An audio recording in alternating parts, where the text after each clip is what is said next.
Hello friends, जैसा कि आप लोग देख रहे होंगे कि क्रेब्स साइकिल लेकर के मैं फिर से एक बार आ गया हूँ। क्या करें, किस्मत इतनी ख़राब है क्योंकि कल जो लाइव क्लास ली थी मैंने क्रेब्स साइकिल की, फिर जब वो अपलोड हो गया मैंने देखी तो बहुत ही बेकार वीडियो क्वालिटी थी, इसीलिए इसको मैंने डिलीट कर दिया था और आज इसका मैं रिकॉर्ड लेक्चर बना रहा हूँ। ठीक है, तो मैंने पहले से बना के रखा है, देख लेते हैं। और जैसे ग्लाइकोलिसिस जो मैंने पढ़ाई थी उसमें उसका भी कुछ वीडियो थोड़ा गड़बड़ हो गया था, बाद में वीडियो वो भी मैंने एक लाइव क्लास और ले ली थी। कुछ लोगों के क्वेश्चंस आ रहे थे कि ग्लाइकोलिसिस में कुछ स्टेप जो है बुक में अलग दिए हुए हैं और जो मैंने पढ़ाया है वो अलग पढ़ाया है। हाँ, बिल्कुल सही है। बुक्स में क्या है, कुछ बुक्स ने बिल्कुल प्रॉपर सही तरीके से दिखाया है और कुछ बुक्स ने बिल्कुल सही तरीके से नहीं दिखाया है। तो इसलिए जो मैंने बनाया था ग्लाइकोलिसिस के जो 10 स्टेप थे वही आप देखिए, वही रखिए, बिल्कुल सही है। फर्स्ट, थर्ड और 10th स्टेप जो था ग्लाइकोलिसिस का वो इरिवर्सिबल था, बाकी के सारे स्टेप जो थे वो रिवर्सिबल थे। ठीक है, इसीलिए मैंने बाद में उसका जो फोटो खींच करके भी मैंने ग्रुप पे सेंड कर दिया था, कुछ लोगों को कन्फ्यूजन थी। तो हो सकता है क्रेब्स साइकिल में भी कुछ स्टेप आपको बुक्स में अलग मिले और मेरे में कुछ अलग मिले, लेकिन सही रहेगा, दोनों सही रहेंगे और क्वेश्चंस जहां से बनेंगे वो मैंने सारा का सारा इसमें उतार दिया है। तो कुछ स्टेप आपको अगर बुक में अलग मिले, कुछ बढ़ जाए या कुछ घट जाए तो बुरा मत मानिएगा। ठीक है, जो पढ़ा रहा हूँ सही पढ़ा रहा हूँ। चलिए स्टार्ट करते हैं। सबसे पहले हम बात कर लेते हैं कि जैसे ग्लूकोज से कैसे कहाँ से कहाँ तक हम पहुँच गए थे और फिर उसके बाद क्रेब्स साइकिल स्टार्ट करते हैं। जैसे कि ग्लूकोज का जो मॉलिक्यूल होता है, हमें पता है 6 कार्बन का ग्लूकोज का मॉलिक्यूल होता है। ये सेल के साइटोप्लाज्म में एंटर करता है और वहाँ पे होती है ग्लाइकोलिसिस। जब ग्लाइकोलिसिस कंप्लीट होती है तो एक ग्लूकोज के मॉलिक्यूल से पायरुविक एसिड के 2 हमको मॉलिक्यूल मिलते हैं। 3 कार्बन के ग्लूकोज टूट गया 20 से और 3 कार्बन के हमको 2 कंपाउंड मिले पायरुविक एसिड के। जब ग्लाइकोलिसिस होती है तो हमको 2 एटीपी मिलते हैं और 2 NADH2 भी मिलते हैं। ठीक है, फिर पायरुविक एसिड जो है ये इंटर करता है माइटोकॉन्ड्रिया के मैट्रिक्स में। माइटोकॉन्ड्रिया के मैट्रिक्स में ये इंटर करेगा और फिर वहां पर एक एंजाइम काम करेगा, पायरुवेट डिहाइड्रोजिनेज। ये क्या करेगा, इस पायरुविक एसिड से एक CO2 का मॉलिक्यूल निकाल देगा और एक NADH2 भी निकाल देगा। जो स्टेप यहाँ पे हो रहा है वही स्टेप सेम यहाँ पे भी हो रहा होगा, इसीलिए हमने नहीं लिखा है। ठीक है, एक पायरुविक एसिड चेंज हो गया, किसमें, एसिटाइल कोएंजाइम A में चेंज हो जाएगा। ये देखिए 3 कार्बन का है पायरुविक एसिड, 1 कार्बन निकल गया CO2 के फॉर्म में, तो एसिटाइल कोएंजाइम में सिर्फ 2 ही कार्बन का हमको मिलेगा। यहाँ पे एंजाइम कौन सा लगा हुआ है, वेरी इंपॉर्टेंट एंजाइम है पायरुवेट डिहाइड्रोजिनेज। ठीक है, इस रिएक्शन को हम लोग बोलते हैं OD, ऑक्सीडेटिव डीकार्बोक्सिलेशन। ऑक्सीडेटिव क्यों, क्योंकि यहाँ पे ऑक्सीडेशन हो रहा है, क्योंकि हाइड्रोजन निकल रहा है, ऑक्सीडेशन हो रहा है। डीकार्बोक्सिलेशन मतलब डी मतलब निकलना, कार्बोक्सिलेशन का मतलब CO2 का, तो इसको हम लोग OD के शॉर्ट फॉर्म में हम लोग इसको OD यानी कि ऑक्सीडेटिव डीकार्बोक्सिलेशन भी बोलते हैं। अब क्या बन गया, एसिटाइल कोएंजाइम में कितने कार्बन का, 2 कार्बन का। कौन सा कंपाउंड कितने कार्बन का है ये आपको ध्यान रखना है। ठीक है, उसके बाद में एसिटाइल कोएंजाइम A बन जाएगा। एसिटाइल कोएंजाइम A जब इंटर करेगा क्रेब्स साइकिल में तो सबसे पहला जो स्टेप होता है वो ऑक्जेलो एसीटेट या ऑक्जेलो एसिटिक एसिड बोल सकते हैं इसको हम लोग। ऑक्जेलो एसीटेट जो होता है 4 कार्बन का होता है, ये एसिटाइल कोएंजाइम के साथ में करेगा रिएक्शन और एंजाइम यहाँ पे लगेगा कौन सा, citrate synthase. ऑक्जेलो acetate acetyl coenzyme में मिलेंगे, सिट्रेट सिंथेज एंजाइम लगेगा। ये क्या करेगा, एक H2O मॉलिक्यूल को यूज करेगा और एक कोएंजाइम A को बाहर निकाल देगा। जो ये कोएंजाइम A लगा हुआ है एसिटाइल ग्रुप में, इसको क्या करेगा, ये बाहर निकाल देगा। और क्रेब्स साइकिल का पहला कंपाउंड जो बनता है वो होता है सिट्रेट, या इसी को बोलते हैं सिट्रिक एसिड। क्रेब्स साइकिल का नाम क्रेब्स साइकिल क्यों पड़ा, क्योंकि एक साइंटिस्ट थे हैंस क्रेब, उन्होंने इसकी डिस्कवरी की थी, उन्हीं के नाम पर ही इसको नाम रख दिया गया है क्रेब्स साइकिल। अच्छा, इसको हम लोग TCA साइकिल क्यों कहते हैं, TCA की फुल फॉर्म होती है ट्राई कार्बोक्सिलिक एसिड। जो पहला कंपाउंड बनता है ना सिट्रेट या सिट्रिक एसिड, ये इसका फॉर्मूला है CH2COO CH2CO CH2CO। ये देखिए 4 कार्बन का था ऑक्जेलो एसीटेट, 2 कार्बन का था एसिटाइल कोएंजाइम में, 6 कार्बन का क्या बन गया, सिट्रिक एसिड। 1 2 3 4 5 6। यहाँ पे देखिए COOH भी कार्बोक्सिलिक ग्रुप बोलते हैं जिसको हम लोग। तो ट्राई मतलब 3 कार्बोक्सिलिक ग्रुप होते हैं, इसीलिए हम लोग इसको बोलते हैं TCA साइकिल। अच्छा, सिट्रिक एसिड क्यों बोलते हैं, क्योंकि क्रेब्स साइकिल का जो पहला कंपाउंड है वो सिट्रिक एसिड या सिट्रेट, तो सिट्रेट साइकिल भी बोल सकते हैं या फिर सिट्रिक एसिड साइकिल भी हम लोग इसको बोल सकते हैं। फिर क्या होगा, जब सिट्रेट बन जाएगा 6 कार्बन का, फिर यहाँ पे एक एंजाइम आएगा एकोनिटेज। ये दोनों स्टेप जो होते हैं एकोनिटेज एंजाइम के थ्रू ही कंट्रोल होते हैं, इसीलिए मैंने दोनों को मिला करके लिख दिया है एकोनिटेज। ये स्टेप और ये स्टेप दोनों स्टेप एक ही एंजाइम कंट्रोल कर रहा होता है। फिर क्या होगा, देखिए सिट्रिक एसिड जो है वो वहाँ से पहले पानी इसमें लगा था तब बना था सिट्रिक एसिड, अब यहाँ से पानी का मॉलिक्यूल एक निकल जाएगा, तब बन जाएगा सिस एकोनिटेट या सिस एकोनिटिक एसिड बन जाएगा। सिस एकोनिटिक एसिड 6 कार्बन का होगा। ये यहाँ पे भी एक एंजाइम काम करेगा, वो भी कौन सा, एकोनिटेज, और एक वाटर के मॉलिक्यूल को यूज करेगा और सिस एकोनिटेट को चेंज कर देगा किसमें, आइसोसिट्रेट में, आइसोसिट्रेट या आइसोसिट्रिक एसिड में। ये इसको याद करने की मैं अभी आपको ट्रिक भी बताऊंगा, ठीक है, एक ट्रिक है, तो उसके थ्रू आप इसको याद भी कर सकते हैं, पर वो लास्ट में मैं बताऊंगा, ठीक है। सिस एकोनिटेट हो जाएगा। फिर क्या, आइसोसिट्रेट में चेंज हो गया। ये कितने कार्बन का है, 6 कार्बन का। यहाँ पे बुक्स में कुछ स्टेप एक दो स्टेप और बढ़ा करके बनाया गया है, लेकिन वो ओल्ड बुक में होगा, नई जो चल रही बुक उसमें सीधे ही कन्वर्ट कर दिया गया है। तो जैसा आपको पढ़ाया जा रहा है वो सही पढ़ाया जा रहा है, कोई दिक्कत नहीं है। आइसोसिट्रेट में क्या होगा, ये एक एंजाइम काम करेगा आइसोसिट्रेट डिहाइड्रोजिनेज। नाम ही लग रहा है क्या, डिहाइड्रोजिनेज मतलब क्या, हाइड्रोजन निकलेगा, NAD+ आएगा और यहाँ से एक हाइड्रोजन को लेकर के निकल जाएगा, तो जो NAD+ है वो चेंज हो जाएगा किसमें, NADH2 में, और यहाँ पे एक CO2 का मॉलिक्यूल भी बाहर निकल जाएगा। आइसोसिट्रेट 6 कार्बन का था, लेकिन देखिए इसके बाद जो बना हुआ कंपाउंड है अल्फा कीटो ग्लूटारेट, ये 5 कार्बन का ही यहाँ पे बना हुआ है। तो ध्यान रखिएगा, यहाँ पे ये 6 कार्बन था और यहाँ से एक CO2 निकल गया फिर यहाँ पे 5 कार्बन का कंपाउंड एक बन गया है। 5 कार्बन का कंपाउंड कौन सा, कई बार एग्जाम में पूछा जा चुका है कि 5 कार्बन का कंपाउंड कौन सा है, तो अल्फा कीटो ग्लूटारेट जो है 5 कार्बन का कंपाउंड है। इस TCA साइकिल में सिर्फ एक ही ऐसा कंपाउंड है जो 5 कार्बन का है, अल्फा कीटो ग्लूटारेट, इसीलिए ये इंपॉर्टेंट हो जाता है, ठीक है। अब देखते हैं आगे, अल्फा कीटो ग्लूटारेट बन गया। अब यहाँ पे इस अल्फा कीटो ग्लूटारेट पे एक एंजाइम काम करेगा अल्फा कीटो ग्लूटारेट डिहाइड्रोजिनेज। यहाँ से हाइड्रोजन को फिर निकाल देगा, मतलब NAD+ आएगा और NADH2 बाहर निकल जाएगा। यहाँ पे भी CO2 जो होगी वो बाहर निकलेगी। इस एक CO2 का मॉलिक्यूल ये निकला और एक CO2 का मॉलिक्यूल ये निकला, तो 2 CO2 निकलते हैं। एक क्रेब्स साइकिल में 2 CO2 मॉलिक्यूल जो होते हैं वो बाहर निकलते हैं। अल्फा के आगे CO2 और अल्फा के पीछे CO2, ऐसे आप याद कर सकते हैं, अल्फा के आगे CO2 और अल्फा के पीछे CO2, और जहां पे CO2 निकल रही है वहां पे NADH2 का भी फॉर्मेशन हो रहा है, ध्यान रखिएगा।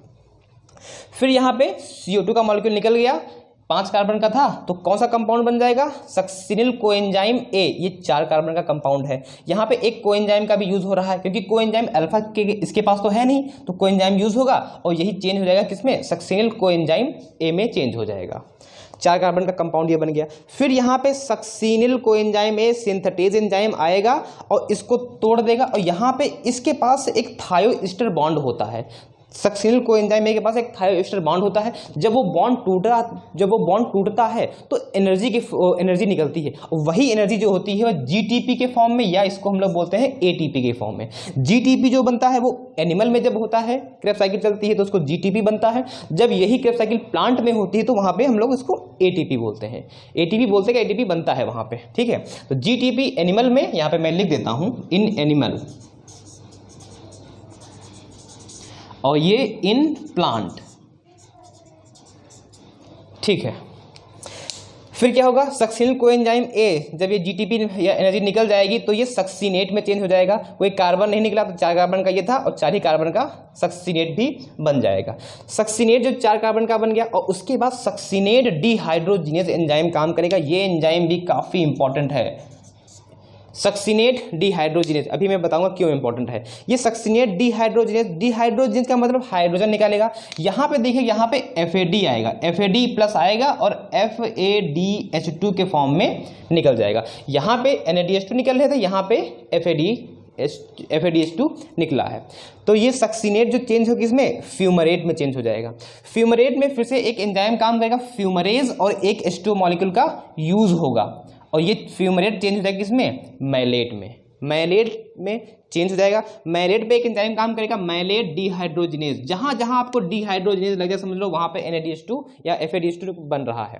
तो मैलेट डिहाइड्रोजिनेज पे क्या होगा, एक NAD+ आएगा और एक फिर से NADH2 जो है वो निकल जाएगा। तो यहाँ पे जब मैलेट से NADH2 ये मैलेट से हाइड्रोजन निकल गया, NADH2 बन गया, और अब मैलेट जो है वो चेंज हो जाएगा किसमें, ऑक्जेलो एसीटेट में। तो ये भी स्टेप कई बार पूछा जा चुका है कि अगर हम मैलेट का डिहाइड्रोजिनेशन करते हैं तो अगला स्टेप कौन सा बनता है, तो ऑक्जेलो एसीटेट बनता है। ये सारे क्वेश्चन में जब मैं अभी आपको ETS भी पढ़ा दूंगा, उसका भी डाल दूंगा वीडियो, और फिर जब मेरी अगली लाइव क्लास होगी उसमें मैं सारे के सारे क्वेश्चन आंसर डिस्कस करूंगा पूरे A to Z, ग्लाइकोलिसिस से, OD से, क्रेब्स साइकिल से, ETS से। ठीक है, तब देखते हैं आप लोग कितने पानी में हैं, क्योंकि मैं सब पूरा पढ़ा चुका हूं।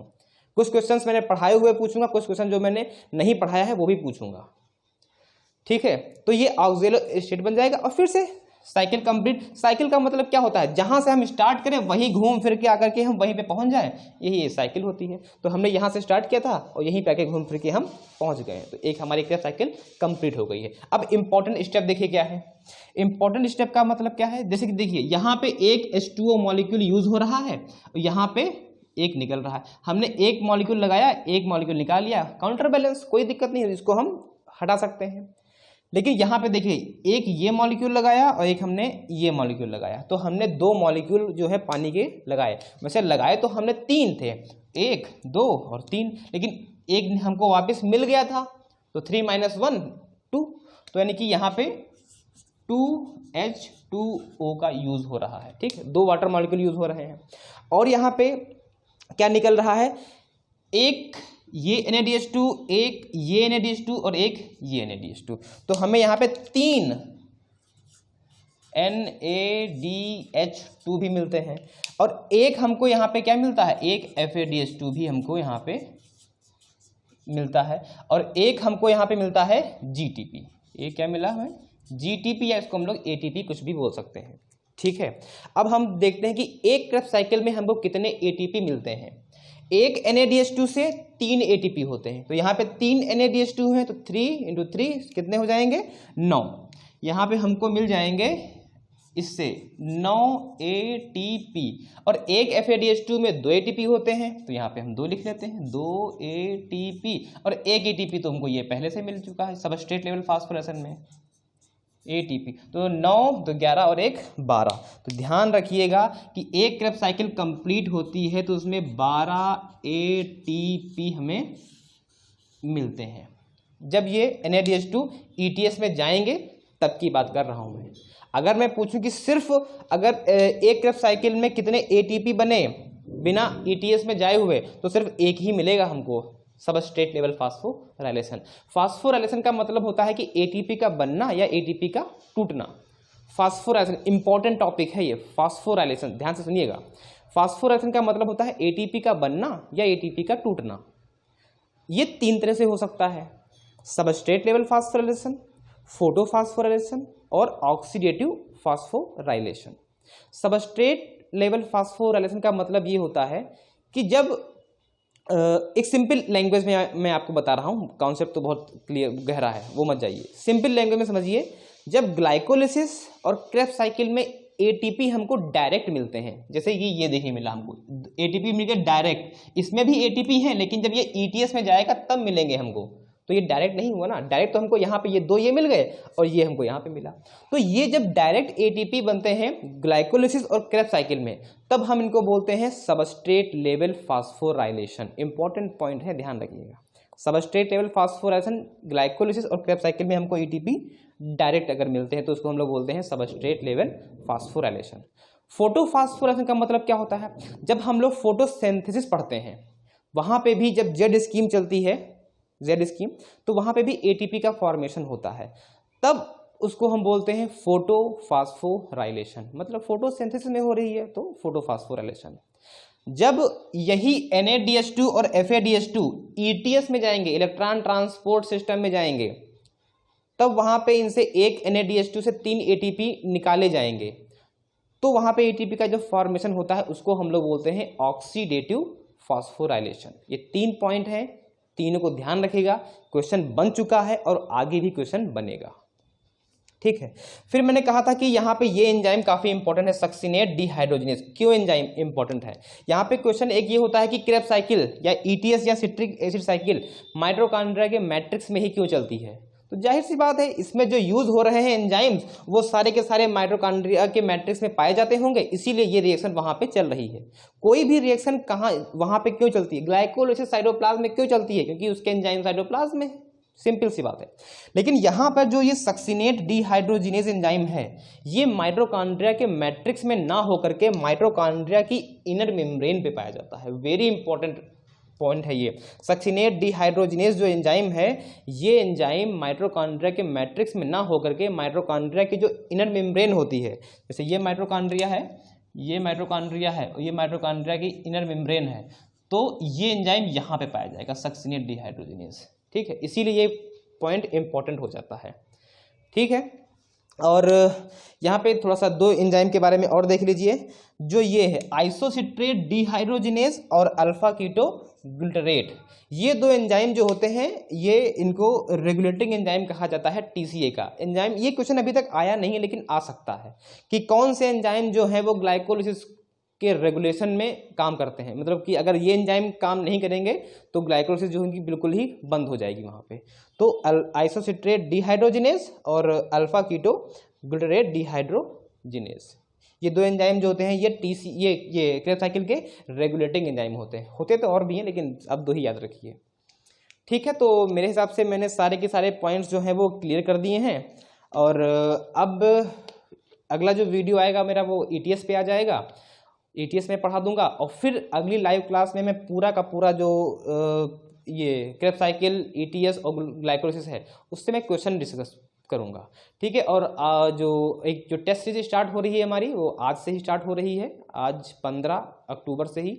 और अगर आप लोगों को लाइव टेस्ट सीरीज फ्री में अगर ज्वाइन करना है तो फिर 5 बजे, आप एग्जैक्ट 5 बजे लिंक आपको मिल जाएगा। और यूट्यूब पे भी आपको जो नोटिफिकेशन है वो मिल जाएगा। अगर आपने सब्सक्राइब नहीं किया है अभी, चैनल को सब्सक्राइब कर लीजिए और बेल आइकन को भी प्रेस कर दीजिएगा, क्योंकि कुछ लोगों की शिकायत रहती है कि सर नोटिफिकेशन नहीं मिलता है, तो आपके में बेल आइकन प्रेस नहीं होगा। ठीक है, okay, thank you and all the best.